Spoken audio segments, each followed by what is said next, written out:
How shame-attacking exercises can conquer social anxiety.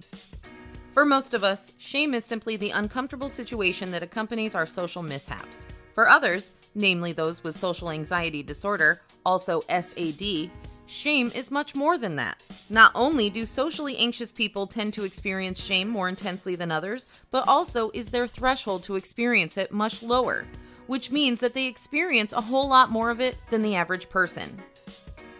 But it does not stop here. Given the low threshold for shame and the high intensity of the emotion when it arises, people with SAD experience fear of the emotion itself. This fear naturally motivates the affected person to avoid the feared stimulus, in this case the emotion of shame.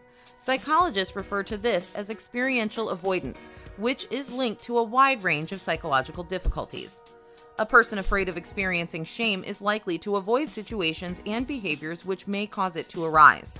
The strategy may provide short-term relief, but it becomes problematic on the long run, as the person enters a self-reinforcing behavior loop. To break this pattern, a different behavioral strategy is needed. One way of achieving this is to deliberately seek embarrassment repeatedly. By exposing yourself to the feared experience often and long enough, your mind and body will grow accustomed to the stimulus. This process is also referred to as habituation, leading to less intense physiological reactions in response to the same experience. What is more, repeated exposure to the emotion of shame is going to lead to changes on a cognitive level. Knowing that you have passed through this experience many times and that you've been able to handle it quite well is going to reduce anxiety-provoking thoughts. Albert Ellis, founder of Rational Emotive Behavior Therapy, coined the term shame-attacking exercises when he proposed that people who struggle with dysfunctional shame should seek repeated exposure to the feelings and sensations of embarrassment. More recently, these exercises have also been referred to as comfort zone challenges by the popular comfort zone crusher movement a couple of years ago, and social mishap exposures in the more recent research literature. Whatever their name, they all refer to the same principle. You can reduce your fear of embarrassing yourself, and you can reduce the intensity of the shame you experience through these exercises. How to carry out shame-attacking exercises. Albert Ellis liked to give the example of walking around in public with a banana on a leash, talking to it, petting it, treating it like your dog. The most famous comfort zone challenge was to lay down at a public place, such as a pedestrian zone for a minute or so, or to walk at a crowded place and try to get high fives from as many people as possible. In a research paper from 2013, the authors suggest walking backwards slowly at a crowded place for 3 minutes, or to ask 3 people in the subway if they can spare $20, among many other examples. The possibilities are endless.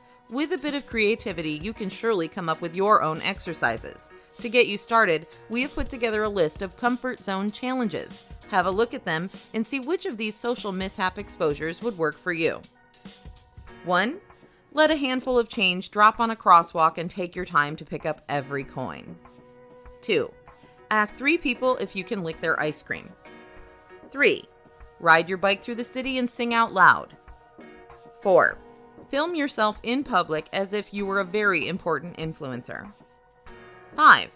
Tell 3 people you find attractive that you find them attractive. 6. Recite a poem on the subway platform. 7. Dance at a public place. 8. Buy an item you find embarrassing, then cancel the purchase saying you do not have enough money. 9. Do 5 push-ups in public. 10. Walk into a store and call a friend's name loud as if you were looking for her or him. Once again, these are just examples. You can feel free to adjust these exercises however you see fit, and you can come up with completely new ones. Feel free to share your ideas in the comment section below. Conclusion. Avoiding situations in which you may be embarrassed is harmful on the long run, as this maintains and amplifies your fear. Voluntarily seeking exposure to the feelings of embarrassment and shame can significantly reduce your social anxiety. Identify your specific triggers for feelings of embarrassment and design exposure exercises to address them. Expose yourself to the situation long enough for the initial shame and fear response to subside, usually about 90 seconds. Do these exercises repeatedly for habituation to occur.